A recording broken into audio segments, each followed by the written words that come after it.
Titanic tu kapal yang paling hebat di zaman dia. 1912 launching. First pelayaran dia daripada Southampton nak pergi New York ke Atlantic tu 1912. Satu kapal yang paling hebat, paling mewah, paling canggih, paling besar, paling belakang. Titanic. Maka pencipta dia berbangga-bangga dengan ciptaan kapal yang begitu hebat, Titanic.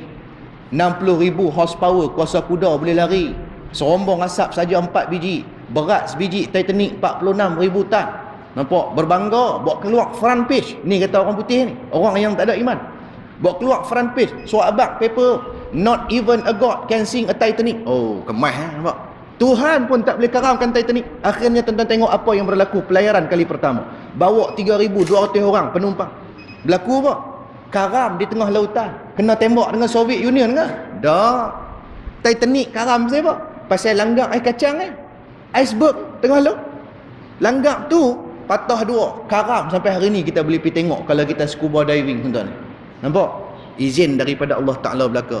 Kalau Allah Ta'ala tak izin, seringan-ringan perkara tak boleh terapung atas udara. Kalau Allah Ta'ala izin, seberat-berat benda boleh terapung